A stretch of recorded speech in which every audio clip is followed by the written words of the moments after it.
शादी के मंडप की रोशनी अभी भी जल रही थी।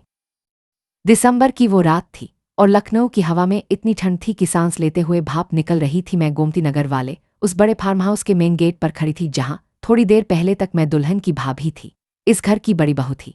और अब मेरे हाथ में मेरा एक सूटकेस था और पैरों में वो लाल साड़ी जो मैंने देवर की शादी के लिए खास पहनी थी। मेरे पीछे शहनाई अभी बज रही थी। सामने गेट के अंदर 300 मेहमान खड़े थे और सब मुझे देख रहे थे। किसी की आंखों में तरस था, किसी की आंखों में मज़ा और ज्यादातर की आंखों में वो सूखापन था जो तमाशा देखने वालों की आंखों में होता है। निकल जाओ इस घर से, मेरी सास सुधा जी ने कहा। उनकी आवाज़ कांप रही थी गुस्से से या शायद शराब जैसी नशीली उस जीत से जो उन्हें आज मिली थी। उनके गले में सोने का वो हार चमक रहा था जो कभी मेरी माँ ने मुझे शादी में दिया था। मेरे छोटे बेटे की शादी के दिन तूने ड्रामा किया है, अब इस घर की देहरी दोबारा मत लांघना।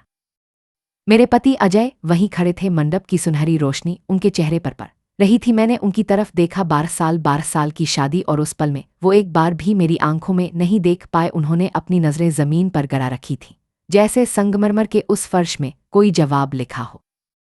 अजय, मैंने सिर्फ इतना कहा, बस उनका नाम। उन्होंने कुछ नहीं कहा। हवा में गेंदे के फूलों की महक थी और उसके साथ मिली हुई थी बिरयानी की खुशबू जो पीछे कैटरिंग वाले परोस रहे थे। दूर कहीं डीजे पर कोई गाना बज रहा था और लोग नाच रहे थे, क्योंकि शादी तो शादी थी और एक बहू के निकाले जाने से जश्न थोड़ी रुकता है। मेरे देवर की नईनवेली दुल्हन जो अभी घंटे भर पहले इस घर में आई थी, स्टेज पर बैठी मुझे देख रही थी। उसके चेहरे पर डर था। शायद वो सोच रही थी जो आज इस भाभी के साथ हुआ कल मेरे साथ भी हो सकता है। मेरे ससुर रमेश जी व्हीलचेयर पर बैठे थे, बीमार थे, वो बोलना चाहते थे। मैंने देखा उनके होंठ हिले, पर सुधा जी की एक कड़ी नज़र ने उन्हें चुप करा दिया। अरे भाई, ले जाओ इसको यहाँ से, किसी रिश्तेदार ने भीड़ में से कहा। शुभ काम में अशुभ खड़ी है। अशुभ? 12 साल इस घर की हर सुबह मैंने बनाई थी, हर तीज त्योहार, हर पूजा, हर बीमारी में जागी थी मैं, और आज मैं अशुभ थी। मैंने अपना सूटकेस उठाया, मेरे हाथ कांप नहीं रहे थे। ये बात मुझे खुद हैरान कर गई। 12 साल में पहली बार मेरे हाथ कांप नहीं रहे थे। मैंने गेट की तरफ एक कदम बढ़ाया और फिर बाहर से एक कार की हेडलाइट फार्म हाउस के गेट पर पड़ी। एक सफ़ेद इनोवा धीरे धीरे अंदर आई और रुक गई। पिछला दरवाज़ा खुला और मेरी माँ उतरी है। मेरी माँ, जिन्हें इस पूरे परिवार ने 12 साल में सिर्फ एक साधारण विधवा स्कूल टीचर समझा था, जो हर बार इस घर आती थीं तो सबसे पीछे बैठती थीं, जिन्हें कभी किसी ने पानी तक ठीक से नहीं पूछा था। वो धीरे धीरे चलती हुई अंदर आईं। उनके पीछे एक और आदमी उतरा, काले सूट में, हाथ में एक चमड़े का ब्रीफकेस। पूरे फार्म हाउस में एक पल के लिए सन्नाटा छा गया। डीजे का गाना भी जैसे धीमा पड़ गया। सुधा जी की आवाज़ थोड़ी हिली, पर उन्होंने खुद को संभाला। अगेन इसकी माँ भी, अब आप भी तमाशा देखने आई हैं। मेरी माँ रुकी। उन्होंने पूरे मंडप पर एक नज़र डाली। 300 मेहमान, मेरी सास, मेरे पति, वो व्हीलचेयर, वो सोने का हार। फिर वो मेरी तरफ मुड़ी और बहुत शांत आवाज़ में बोली, बेटा सूटकेस नीचे रख दे। मैंने सूटकेस नीचे रखा। माँ ने उस काले सूट वाले आदमी की तरफ देखा और कहा, वर्मा जी, कागज़ निकालिए। रुकिए, अभी यहीं मत जाइए, क्योंकि इस एक रात में जो सच सामने आने वाला था, उसे समझने के लिए आपको मेरे साथ 12 साल पीछे चलना होगा। आपको जानना होगा कि एक साधारण सी दिखने वाली बहू और उसकी और भी साधारण दिखने वाली माँ के पास ऐसा क्या था जिसने उस रात 300 लोगों के होश उड़ा दिए। अगर आप ये पूरी कहानी सुनना चाहते हैं, और यकीन मानिए आखिरी 15 मिनट में जो होगा उसकी आप कल्पना भी नहीं कर सकते, तो कृपया इस चैनल को सब्सक्राइब कर दीजिए और वीडियो को अंत तक देखिए। आपका ये छोटा सा साथ मुझे ऐसी और सच्ची कहानियां आप तक पहुंचाने की हिम्मत देता है। तो चलिए शुरू से चलते हैं। मेरा नाम मीरा है, मीरा सिंह। शादी से पहले मीरा अवस्थी थी। उस रात जब मुझे घर से निकाला गया तब मैं 36 साल की थी। मेरा जन्म और बचपन कानपुर के स्वरूप नगर इलाके में बीता। वहाँ हमारा एक छोटा सा 2 कमरे का किराए का मकान था, जिसकी छत गर्मियों में तपती थी और बारिश में टपकती थी। मेरे पिता एक बैंक में क्लर्क थे और माँ एक सरकारी स्कूल में गणित पढ़ाती थी। पापा जब मैं 14 साल की थी तब एक हार्ट अटैक में चले गए। उसके बाद घर की पूरी जिम्मेदारी माँ के कंधों पर आ गई और यहीं से मेरी माँ का वो रूप शुरू हुआ जो बाद में इस कहानी की धुरी बना। लोग मेरी माँ को, कमला अवस्थी को, सिर्फ एक गणित की टीचर समझते थे, पर सच ये था कि मेरी माँ के पास पैसों की, हिसाब की और जमीन जायदाद की जो समझ थी वो शायद बड़े बड़े चार्टर अकाउंटेंट के पास न हो। पापा के जाने के बाद उन्होंने जो थोड़ा बहुत पैसा था उसे इतनी समझदारी से लगाया कि किसी को कानों कान खबर न हुई। लेकिन ये सब बाद की बात है। अपने बारे में बताऊं तो मैं बचपन से पढ़ाई में तेज थी, खासकर हिसाब किताब में माँ का ही खून था। मुझे नंबरों से प्यार था। मुझे अच्छा लगता था जब कोई उलझा हुआ हिसाब सुलझ जाता। मैंने कॉमर्स से ग्रेजुएशन किया और फिर सीए की तैयारी शुरू की। मेरे 2 ग्रुप निकल भी गए थे। मेरी छोटी छोटी खुशियां भी बहुत साधारण थी। मुझे सुबह की पहली चाय बहुत प्यारी थी, कड़क अदरक वाली, थोड़ी सी इलायची डालकर, और मुझे पुरानी हिंदी फिल्मों के गाने पसंद थे जो मैं रसोई में काम करते हुए गुनगुनाती थी। और एक आदत थी मेरी, मैं हर महीने एक छोटी सी डायरी में अपना पूरा हिसाब लिखती थी, एक एक रुपया। ये आदत माँ ने डाली थी। बेटा, जो औरत अपना हिसाब। उस वक्त मुझे नहीं पता था कि ये आदत एक दिन मेरी सबसे बड़ी ताकत बनेगी। सीए का आखिरी ग्रुप बचा था मेरा, बस एक, और फिर मेरी शादी हो गई।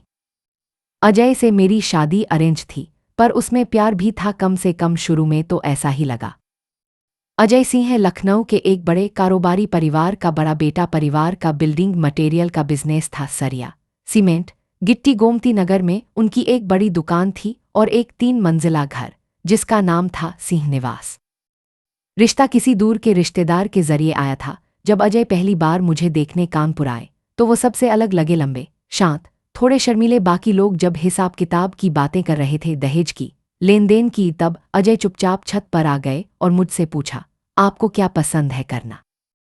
हिसाब किताब, मैंने हंसकर कहा, सीए कर रही हूं।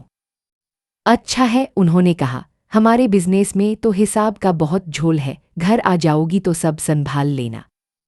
मुझे वो बात अच्छी लगी थी। तब लगा था कि ये आदमी मुझे सिर्फ बहू नहीं, एक इंसान समझ रहा है। शादी बहुत धूमधाम से हुई। मेरी माँ ने अपनी हैसियत से बढ़कर दिया, पर उन्होंने एक बात बड़ी होशियारी से की। जो कुछ उन्होंने दिया उसकी एक एक चीज की रसीद रखी। सोने के जो गहने दिए उनका बिल रखा, जो नकद दिया उसका बैंक ट्रांसफर किया, कैश नहीं। तब मुझे भी ये अजीब लगा था। मैंने पूछा भी, माँ ये सब क्यों? माँ बस मुस्कुरा दी थी, बेटा, प्यार अपनी जगह, कागज अपनी जगह। शादी के पहले 2 साल सच में अच्छे थे। मैं सिंह निवास की बड़ी बहू बन गई। सुबह 4 बजे उठती, पूरे घर के लिए नाश्ता बनाती, ससुर जी के लिए दवाई का डिब्बा तैयार करती। मुझे ये सब बुरा नहीं लगता था, मुझे घर संभालना अच्छा लगता था। अजय शाम को दुकान से लौटते तो कभी कभी मेरे लिए बालूशाही लाते। मुझे बालूशाही बहुत पसंद थी। हम छत पर बैठकर चाय पीते और वो दिन भर की बातें बताते, बिजनेस कैसा चला, कौन कस्टमर आया, कितना उधार गया। और यही मेरी असली भूमिका शुरू हुई। एक दिन अजय बहुत परेशान लौटे, बोले, अकाउंटेंट ने गड़बड़ कर दी है, टैक्स का पूरा हिसाब उलझा हुआ है, 50,000 की पेनल्टी लग सकती है। मैंने कहा, फाइल दिखाओ। उन्होंने हंसकर कहा, तुम क्या करोगी? पर फाइल दे दी। मैंने रात भर बैठकर पूरा हिसाब सुलझाया। सुबह तक गलती पकड़ ली, 50,000 की पेनल्टी बच गई। अजय हैरान रह गए। उस दिन से घर के, दुकान के, बिजनेस के सारे हिसाब मेरे पास आने लगे। जीएसटी की फाइलिंग, इनकम टैक्स, बैंक के लोन के ईएमआई का हिसाब, प्रॉपर्टी के पेपर, सब। और मुझे इसमें मज़ा आता था। मुझे लगता था कि मैं इस परिवार के लिए कुछ कर रही हूं। मैं सोचती थी कि एक दिन ये लोग समझेंगे कि इस घर की रीढ़ की हड्डी कौन है। उन दिनों मेरे पास उम्मीदें बहुत थीं। मैं सोचती थी मेरा एक बच्चा होगा, अजय और मैं मिलकर बिजनेस बड़ा करेंगे, ससुर जी की सेवा करूंगी और एक दिन हम सब मिलकर हंसते मुस्कुराते बूढ़े होंगे। मुझे नहीं पता था कि जिस घर की मैं रीढ़ बन रही थी वो घर मुझे रीढ़ नहीं, बस एक इस्तेमाल की जाने वाली चीज समझ रहा था। पहली दरार शादी के लगभग 2.5 साल बाद पड़ी। तारीख मुझे आज भी याद है, दिवाली के 3 दिन बाद, नवंबर का महीना। उस दिन घर में लक्ष्मी पूजा के बाद का हिसाब हो रहा था। दुकान पर दिवाली की अच्छी सेल हुई थी। शाम को ड्राइंग रूम में अजय, मेरे ससुर और मेरी सास बैठे थे। मैं चाय लेकर गई। सास कह रही थी, अजय, अब सोच रहे हैं कि दुकान वाली प्रॉपर्टी तेरे नाम कर दें, तू बड़ा बेटा है। मुझे अच्छा लगा। मैंने सोचा, चलो अच्छा है, अपना घर अपना नाम। पर तभी सास ने जो कहा उसने मुझे थोड़ा चौंका दिया। पर एक बात है, अजय के नाम करने में एक दिक्कत है, मीरा बहू भी उसमें हिस्सेदार बन जाएगी। कल को इससे अच्छा है कि विक्रम के नाम कर दे। विक्रम है मेरा देवर। उस वक्त वो सिर्फ 22 साल का था, कॉलेज में पढ़ता था और बिजनेस में उसका कोई योगदान नहीं था। मैंने चाय रखते हुए धीरे से कहा, मम्मी जी, विक्रम तो अभी पढ़ ही रहा है, दुकान तो अजय संभालते हैं। सास ने मेरी तरफ ऐसे देखा जैसे मैंने कोई बहुत बड़ा गुनाह कर दिया हो। बहू, बड़ों की बात में बीच में मत बोला करो, ये मर्दों के फैसले हैं। मैं चुप हो गई, पर उस रात मुझे नींद नहीं आई। मैं सोचती रही, जो दुकान अजय दिन रात संभालते हैं, जिसका हिसाब मैं रखती हूँ, वो विक्रम के नाम क्यों? मैंने अजय से पूछा। उन्होंने करवट बदलते हुए कहा, छोड़ो मीरा, मम्मी की मर्जी, और वैसे भी घर में तो सबका है, नाम में क्या रखा है? नाम में क्या रखा है, ये लाइन मैंने अगले 10 साल में सैकड़ों बार सुनी। हर बार जब कोई प्रॉपर्टी, कोई पैसा, कोई अधिकार मुझसे या अजय से दूर किया गया, यही लाइन कही गई, नाम में क्या रखा है। पर मेरी माँ ने बचपन में सिखाया था, नाम में सब कुछ रखा है, कागज पर जिसका नाम है, चीज उसकी है, बाकी सब भावनाएं हैं। मैंने खुद को समझाया। मैंने सोचा, शायद सास सही कह रही हैं, शायद विक्रम छोटा है इसलिए उसका ध्यान रख रही हैं, शायद बड़े होने पर सब बराबर बंट जाएगा। मैंने अपने मन के उस डर को दबा दिया, जैसे हम सब दबा देते हैं, जैसे एक अच्छी बहू को दबाना सिखाया जाता है। पर उस रात एक काम मैंने किया। मैंने अपनी डायरी निकाली और उसमें एक पन्ने पर लिखा, दुकान की प्रॉपर्टी, गोमती नगर, विक्रम के नाम, तारीख, नोट। अजय की सहमति नहीं ली गई। मुझे नहीं पता था उस वक्त कि मैं क्यों लिख रही हूं, बस माँ की बात याद आई, अपना हिसाब खुद रखो। वो पहली दरार थी, एक बाल जितनी पतली, पर दीवारें बालों जितनी पतली दरारों से ही गिरती हैं। पहला बड़ा अन्याय शादी के चौथे साल हुआ। उस वक्त तक मैं इस घर की धुरी बन चुकी थी। बिजनेस का पूरा हिसाब मैं देखती थी। मुझे मालूम था कि दुकान से महीने का कितना आता है, कितना बैंक में जाता है, कितना कैश रहता है। उन दिनों बिजनेस बढ़ाने के लिए एक नई जगह गोदाम खरीदने की बात चल रही थी। चिन्हट के पास एक प्लॉट था, 42 लाख का। पैसे की कमी थी, बैंक से लोन मिल नहीं रहा था, क्योंकि दुकान वाली प्रॉपर्टी विक्रम के नाम थी और वो नाबालिग जैसी उलझन में फंसी थी। एक शाम सास मेरे कमरे में आईन, बहुत प्यार से, इतना प्यार कि मुझे शक होना चाहिए था। मीरा बेटा, तेरे पास तेरी शादी वाले गहने हैं ना, और तेरी माँ ने जो एफडी दी थी। मेरी शादी में माँ ने मुझे 50 लाख की एक एफडी दी थी मेरे नाम पर, और लगभग 12 लाख के सोने के गहने। ये मेरा स्त्रीधन था, मेरा अपना। जी मम्मी जी, मैंने कहा। बेटा, बिजनेस के लिए पैसा चाहिए, गोदाम खरीदना है, घर का ही काम है ना, तू अपनी एफडी तोड़वा दे और गहने भी बैंक में गिरवी रख दे। फैमिली में सब एक दूसरे के काम आते हैं। मैंने अजय की तरफ देखा, वो दरवाजे पर खड़े थे। उन्होंने बस सिर हिलाया, जैसे कह रहे हों कर दो। मेरे मन में एक आवाज़ आई, मत करो, पर मैं नई नई बहू थी। मुझे लगा अगर मैंने मना किया तो सब कहेंगे कि बहू पैसे को लेकर तंग है, परिवार से ज्यादा पैसे को प्यार करती है। मैंने एफडी तोड़वा दी, 50 लाख और गहने भी दे दिए। पर एक काम मैंने किया, माँ की सीख के कारण। जब पैसा मैंने ट्रांसफर किया तो अपने अकाउंट से किया। बैंक स्टेटमेंट में साफ लिखा गया, मीरा सिंह से अजय सिंह के अकाउंट में। फिर गोदाम की खरीद में और गहने गिरवी रखने की जो रसीद बनी, वो मैंने अपने पास रखी। गोदाम खरीदा गया, पर जब रजिस्ट्री हुई तो मुझे पता चला गोदाम भी विक्रम के नाम पर हुआ। मैंने अजय से कहा, मेरे पैसे से गोदाम खरीदा और नाम विक्रम का। अजय ने वही पुरानी लाइन कही, मीरा, घर में सबका है, नाम में क्या रखा है। मैं उस रात रोई नहीं। मैंने बस अपनी डायरी निकाली और लिखा, गोदाम, चिन्हट, 42 लाख मेरी एफडी, 50 लाख से खरीदा गया, नाम विक्रम के, मेरे गहने 12 लाख के, गिरवी रसीद मेरे पास। मैं क्यों चुप रही? क्योंकि उस वक्त भी मुझे लगता था कि ये मेरा परिवार है। मुझे लगता था कि प्यार से सब ठीक हो जाएगा। मुझे लगता था कि एक दिन अजय समझेंगे। पर सबसे बड़ी बात, मुझे उस वक्त तक ये नहीं मालूम था कि मैं कितनी अकेली हूँ। मुझे लगता था मैं इस घर का हिस्सा हूँ। सच ये था कि मैं इस घर की एक एफडी थी, जिसे जब चाहे तोड़वाया जा सकता था। दूसरा बड़ा अन्याय 2 साल बाद हुआ, जब मेरी माँ को दिल की तकलीफ हुई। माँ अकेली कानपुर में रहती थीं। एक रात उन्हें सीने में दर्द उठा और पड़ोसी उन्हें अस्पताल ले गए। ऑपरेशन करना था, एंजियोप्लास्टी, खर्चा लगभग 3 लाख। मैंने अजय से कहा, मुझे कानपुर जाना है, माँ का ऑपरेशन है और मुझे 3 लाख चाहिए। अब सुनिए, ये वही पैसा था जो असल में मेरा था। मेरी 50 लाख की एफडी इस घर के गोदाम में लगी थी। मेरे गहने इस घर के बिजनेस के लिए गिरवी थे। मैं सिर्फ अपने ही पैसे का एक छोटा सा हिस्सा मांग रही थी। सास ने कहा, 3 लाख? इतना पैसा कहाँ से आएगा? बिजनेस में मंदी चल रही है और वैसे भी तेरी माँ के पास तो सरकारी पेंशन है, इलाज करा लेंगी। मैंने कहा, मम्मी जी मेरी एफडी। सास ने बात काट दी, एफडी तो कब की खर्च हो गई घर में, अब वो बात मत निकाल।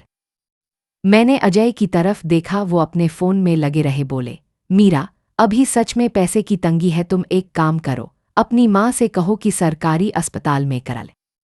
मेरी माँ जिसने अपनी पूरी जिंदगी मुझ पर लगा दी, जिसने अपनी हैसियत से बढ़कर मुझे 50 लाख की एफडी दी थी, और उसी एफडी के घर में लग जाने के बाद जब उन्हें 3 लाख की जरूरत थी तो मुझे मना कर दिया गया। आखिर में मैंने अपने एक पुराने सीए वाले दोस्त से उधार लिया 3 लाख और चुपचाप कानपुर गई, माँ का ऑपरेशन कराया। अस्पताल में आईसीयू के बाहर रात के 2 बजे वो एक पल था जब मैं टूटी। मैं वहां अकेली बैठी थी, ठंडी बेंच पर, कॉरिडोर में दवाइयों की वो तेज गंध और दूर कहीं किसी मरीज के परिवार की सुबकियां। और तब मैं फूट फूट कर रोई पहली बार। पर उन आंसुओं में सिर्फ दर्द नहीं था, उन आंसुओं में एक फैसला भी था। मैंने खुद से कहा, बस मीरा बहुत हो गया, अब सब कुछ बदलेगा। तू इस घर की एफडी नहीं है, तू एक इंसान है और एक दिन ये घर जानेगा कि तू कौन है। जब माँ को होश आया तो उन्होंने मेरा हाथ पकड़ा और पूछा, पैसे कहाँ से लाई? मैंने झूठ नहीं बोला, उधार लिया माँ। माँ की आंखों में आंसू आ गए, पर वो रोई नहीं। उन्होंने बस इतना कहा, बेटा अब वक्त आ गया है कि तू अपनी लड़ाई खुद लड़े और मैं तेरे साथ हूं, पर चुपचाप शोर मत मचाना। शेर शिकार से पहले शोर नहीं मचाता। उस रात मुझे समझ नहीं आया कि माँ का क्या मतलब था, पर आने वाले सालों में मैं समझ गई। तीसरा अन्याय सबसे ज्यादा चुभा, क्योंकि वो सबके सामने हुआ। शादी के 8वें साल में मेरी ननद अजय की छोटी बहन नेहा की शादी थी। बड़ा फंक्शन था, सैकड़ों मेहमान, लखनऊ के एक बड़े होटल में रिसेप्शन। उस पूरी शादी की तैयारी मैंने की थी, मेन्यू से लेकर मेहमानों की लिस्ट तक, गहनों की खरीद से लेकर हलवाई तक। रात रात भर जागकर हिसाब किया, बजट बनाया, हर पैसे का ध्यान रखा।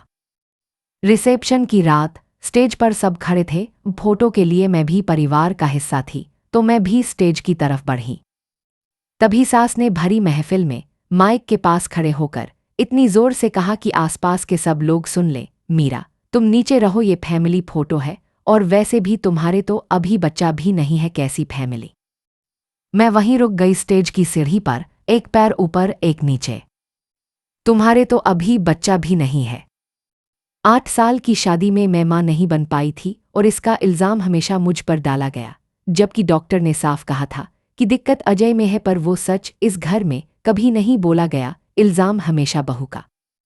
पूरे हॉल में लोग मुझे देख रहे थे, कुछ फुसफुसा रहे थे, बेचारी, बांझ है, ये शब्द मेरे कानों में आज भी गूंजता है।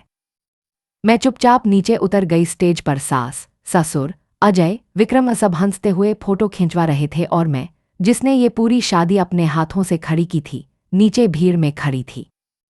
उस हॉल में मुझे बिरयानी की, इत्र की, फूलों की मिलीजुली महक आ रही थी और उन खुशबुओं के बीच मैं वहां खड़ी अपने आप को पूरी तरह अकेला महसूस कर रही थी। तभी मेरी माँ, जो कोने में एक कुर्सी पर बैठी थी, उठकर मेरे पास आईं। उन्होंने मेरा हाथ पकड़ा और धीरे से कहा, मुस्कुरा बेटा, इनको मत दिखा कि तू टूट गई है, टूटे हुए इंसान को लोग और तोड़ते हैं, तू मुस्कुरा। मैंने मुस्कुराने की कोशिश की। फिर माँ ने बहुत धीरे से, सिर्फ मुझे सुनाई दे इतनी आवाज में कहा, याद रख, जो घर आज तुझे स्टेज पर खड़ी नहीं होने दे रहा, एक दिन वही घर तेरे कहे बिना कुछ नहीं कर पाएगा। बस अभी वक्त नहीं आया, अभी चुप रह।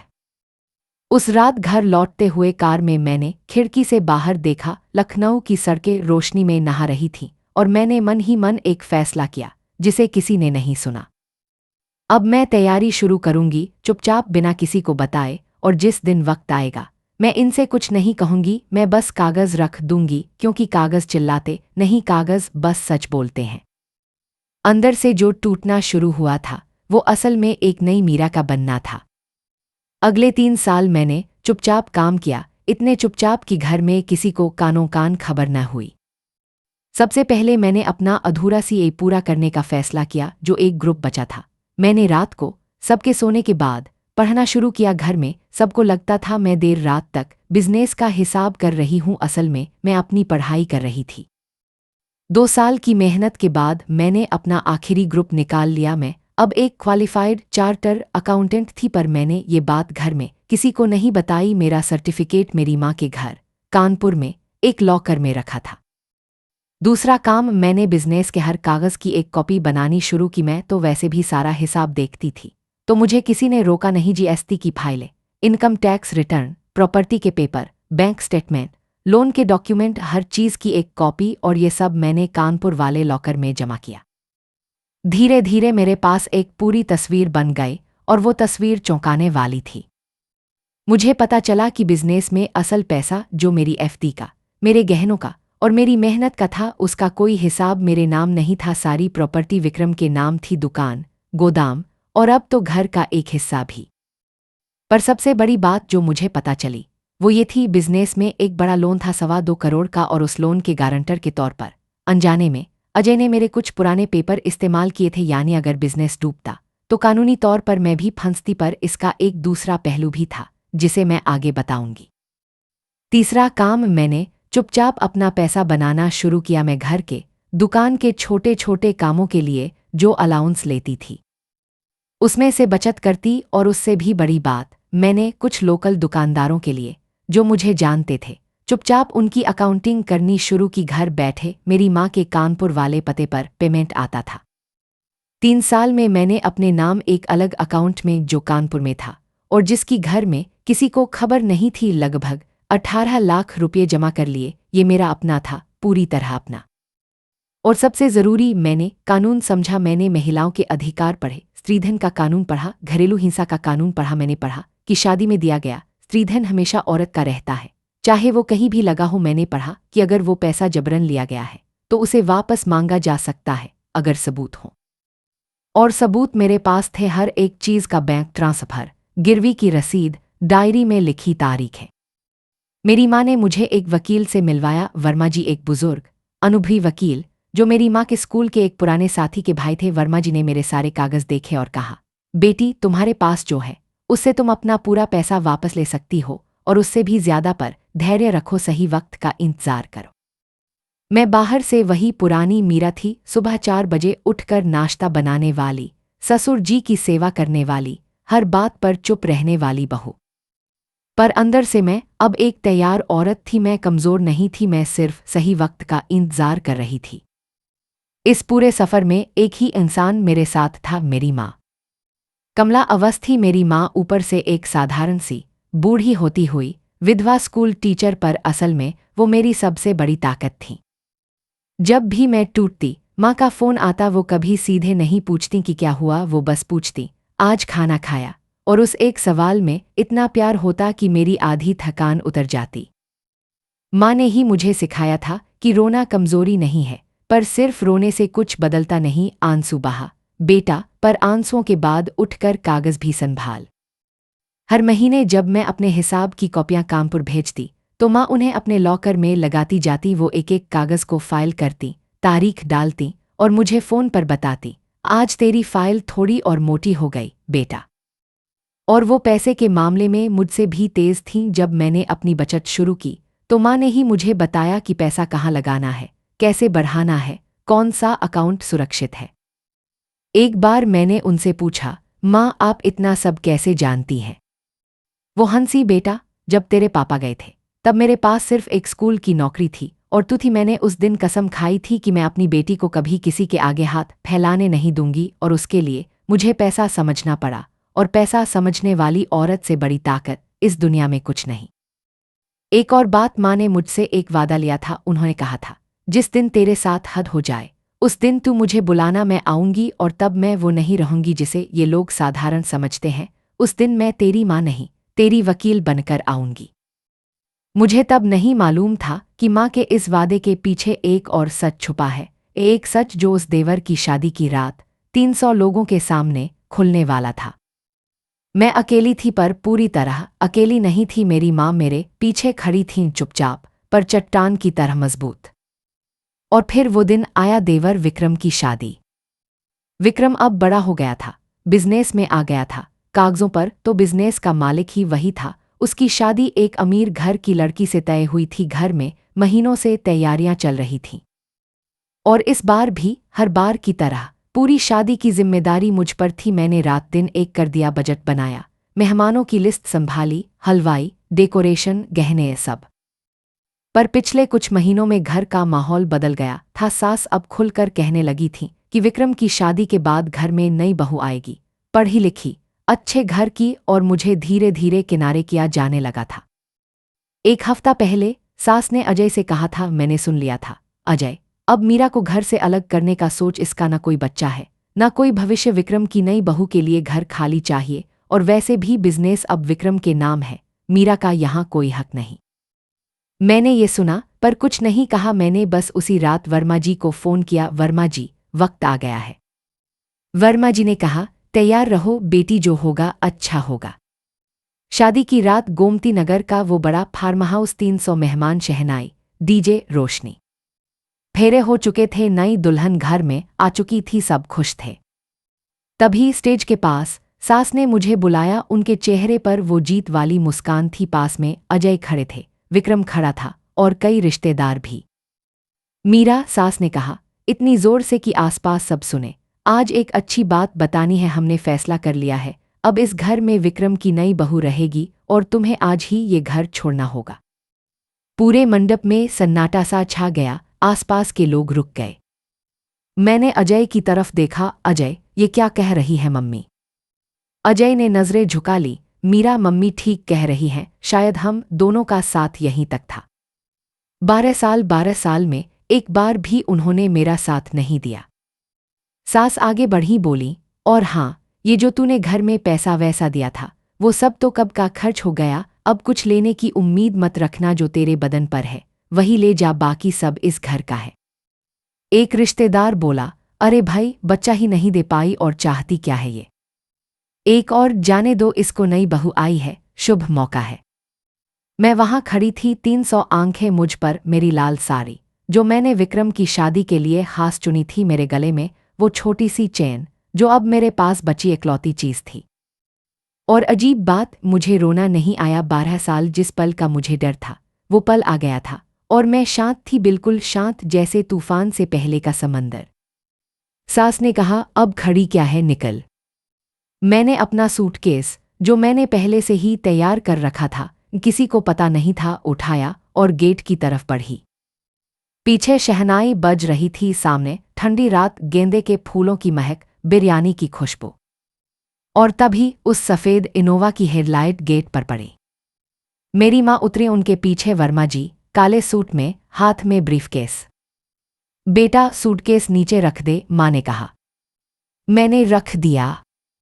माँ धीरे धीरे मंडप के बीच में आईन। उन्होंने अपना पल्लू ठीक किया और सास की तरफ देखा। सुधा जी, माँ ने बहुत शांत पर बहुत साफ आवाज में कहा, आपने मेरी बेटी को 12 साल जो समझा, आज उसका हिसाब होगा। और घबराइए मत, मैं शोर नहीं मचाऊंगी, मैं सिर्फ कागज रखूंगी, आप पढ़िएगा। सास हंसी, पर उनकी हंसी में हिचक थी। कैसे कागज? आपकी बेटी का इस घर में कुछ नहीं है, सब विक्रम के नाम है। जानती हूं, माँ ने कहा। वर्मा जी। वर्मा जी ने ब्रीफकेस खोला, एक एक करके कागज निकाले और सामने रखी मेज पर रखने लगे। पहला कागज, वर्मा जी ने कहा, बैंक स्टेटमेंट, मीरा सिंह के अकाउंट से अजय सिंह के अकाउंट में 50 लाख का ट्रांसफर। 8 साल पहले गोदाम खरीदने के लिए, और उसी दिन उसी पैसे से चिन्हट का गोदाम रजिस्टर हुआ विक्रम सिंह के नाम पर, यानी विक्रम की प्रॉपर्टी मीरा के पैसे से। सास का चेहरा थोड़ा बदला। दूसरा कागज, वर्मा जी ने आगे कहा, गहनों की गिरवी रसीद, 12 लाख के सोने के गहने मीरा सिंह के नाम, बिजनेस के लोन के लिए बैंक में गिरवी। ये गहने आज तक छुड़ाए नहीं गए, यानी ये अब भी मीरा का स्त्रीधन है जो जबरन इस्तेमाल किए गए। अजय ने कुछ कहने के लिए मुंह खोला पर आवाज नहीं निकली। तीसरा, माँ ने खुद कहा, वर्मा जी के हाथ से कागज लेते हुए, मेरी बेटी ने 12 साल का हर हिसाब लिखा है, एक एक तारीख, कब कौन सी एफडी तुड़वाई गई, कब कौन सा गहना गया, कब कितना पैसा घर में लगा, कुल मिलाकर मेरी बेटी का इस घर में सीधा योगदान है 1 करोड़ 18 लाख रुपये स्त्रीधन और सीधे ट्रांसफर मिलाकर। फार्म हाउस में सुई गिरने की आवाज सुनाई दे सकती थी। और चौथा, वर्मा जी ने कहा, आवाज थोड़ी और गंभीर करते हुए, ये सबसे जरूरी है, बिजनेस पर 2.25 करोड़ का जो लोन है उसमें अजय सिंह ने मीरा सिंह के पुराने कागजात को गारंटर के तौर पर इस्तेमाल किया। मीरा की जानकारी के बिना ये कानूनन जालसाजी है, पर मीरा इसकी शिकायत नहीं करना चाहती, मीरा सिर्फ अपना हक चाहती है। अब सास की आवाज कांप गई, ये सब झूठ है। माँ ने पहली बार अपनी आवाज थोड़ी ऊंची की, सिर्फ थोड़े। सुधा जी, एक बात और, आप सब मुझे 12 साल से एक साधारण स्कूल टीचर समझते रहे, तो सुन लीजिए, मैं सिर्फ टीचर नहीं हूं। उन्होंने अपने पर्स से एक कार्ड निकाला और मेज पर रखा। मैं पिछले 15 साल से लखनऊ और कानपुर की फैमिली कोर्ट में एक रजिस्टर्ड मीडिएटर हूं और महिला अधिकार पर काम करने वाली एक संस्था की सलाहकार। मैंने अपनी पूरी जिंदगी उन औरतों के लिए लगाए है जिन्हें उनके ससुराल वाले पैसे के लिए इस्तेमाल करके फेंक देते हैं, और आज वो मेरी अपनी बेटी के साथ हुआ तो सोचिए मैं इसे कैसे जाने दूंगी। पूरे मंडप में लोगों के चेहरे पर हैरानी थी। और मेरी बेटी, माँ ने आगे कहा, मेरी तरफ देखते हुए, जिसे आप 12 साल एक बेकार बांझ बहू समझते रहे, ये पिछले 3 साल से एक क्वालिफाइड चार्टर अकाउंटेंट है। जिस बिजनेस का हिसाब ये संभालती थी उसका एक एक झोल इसे पता है, इनकम टैक्स का, जीएसटी का, ब्लैक मनी का, सब। अब सास एक कुर्सी पकड़कर बैठ गईं। माँ ने आखिरी बात कही बहुत ठंडी आवाज में, अब आपके पास 2 रास्ते हैं। पहला, कोर्ट, जहां मेरी बेटी का स्त्रीधन, उसका पूरा हक और बिजनेस के हर झोल की जांच होगी। जालसाजी का केस अलग, और ये शादी की रात की खुशी, ये पूरा परिवार अगले 5 साल कोर्ट के चक्कर में बीतेगा। दूसरा रास्ता, आप शांति से मेरी बेटी का हक लौटा दें। फिर माँ ने वो कागज मेज पर रखा जो सबसे भारी था। यह सेटलमेंट का ड्राफ्ट, 1 करोड़ 18 लाख मेरी बेटी का सीधा पैसा और उसके स्त्रीधन के गहने वापस। बदले में मीरा जालसाजी और टैक्स के किसी मामले में शिकायत नहीं करेगी। सोच लीजिए। पर आज रात ही एक पल के लिए किसी के मुंह से आवाज नहीं निकली। फिर मेरे ससुर रमेश जी ने अपनी व्हीलचेयर आगे बढ़ाई। बीमारी से उनकी आवाज कांपती थी, पर उस रात उन्होंने पहली बार सुधा जी के सामने खुलकर बोला। बहुत हो गया सुधा, उन्होंने कहा, 12 साल से मैं चुप था, पर आज नहीं। इस लड़की ने इस घर के लिए जो किया वो इस घर के किसी सगे ने नहीं किया। मेरी दवाई, मेरा खाना, मेरा हिसाब सब मीरा ने संभाला, और हमने इसे क्या दिया। सास चीखी, आप चुप रहिए, आपको कुछ नहीं पता। मुझे सब पता है, रमेश जी ने कहा, और आज मैं शर्मिंदा हूं। तभी विक्रम, जिसके नाम पर सारी प्रॉपर्टी थी, आगे आया। उसका चेहरा सफेद पड़ा था। मम्मी, ये सच है, भाभी के पैसे से गोदाम खरीदा गया था और मेरे नाम कर दिया। सास ने जवाब नहीं दिया। विक्रम मेरी तरफ मुड़ा। भाभी, मुझे सच में नहीं पता था, मुझे लगा ये सब पापा मम्मी का फैसला है। मेहमानों में खुसुर फुसुर शुरू हो गई, और अब वो फुसफुसाहट मेरे खिलाफ नहीं थी। अरे, बहू के पैसे से घर खड़ा किया और उसी को निकाल रहे थे। छी, और लोग बहू को बांझ बोल रहे थे। दिक्कत तो बेटे में थी, ये तो सबको पता है। ये तो सरासर बेइज्जती है इस लड़की की। नई दुल्हन, विक्रम की पत्नी, स्टेज से उतरकर मेरे पास आई। उसने धीरे से मेरा हाथ पकड़ा और कहा, भाभी, मैं आपके साथ हूं।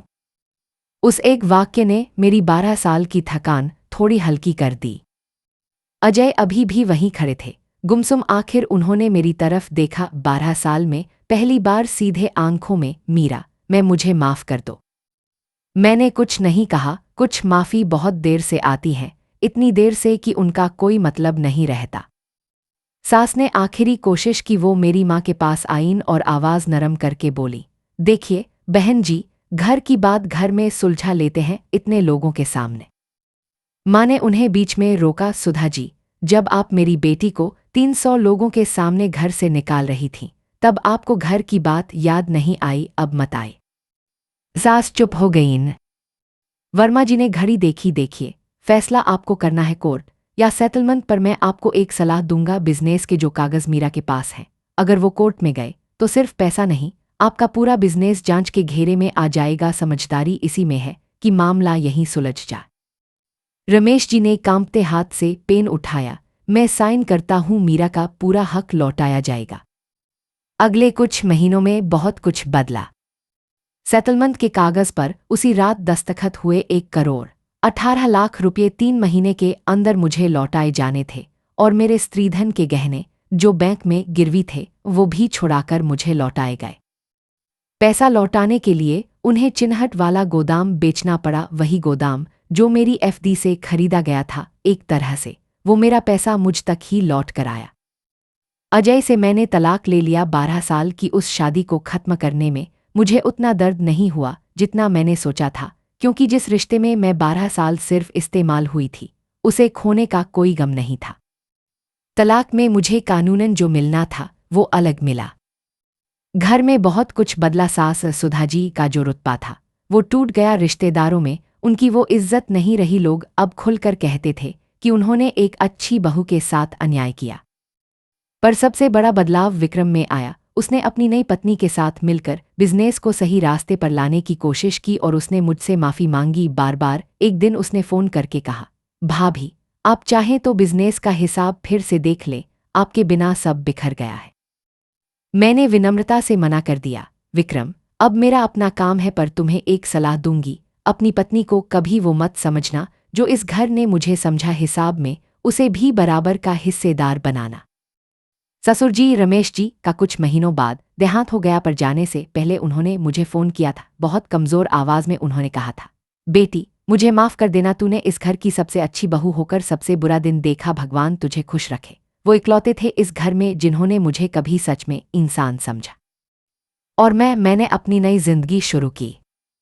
अपने पैसे से 1 करोड़ 18 लाख और अपनी 18 लाख की बचत मिलाकर मैंने लखनऊ के इंदिरा नगर में एक छोटा सा 2 कमरे का फ्लैट खरीदा, मेरा अपना, जिसके कागज पर सिर्फ मेरा नाम था, मीरा अवस्थी। मैंने अपना पुराना नाम वापस ले लिया था और मैंने अपनी एक छोटी सी फर्म खोली, अवस्थी एंड एसोसिएट्स। शुरू में मैं अकेली थी, फिर धीरे धीरे क्लाइंट बढ़े, खासकर औरतें, छोटे बिजनेस वाली औरतें मेरे पास आती क्योंकि वो जानती थीं कि मैं उनकी बात समझूंगी।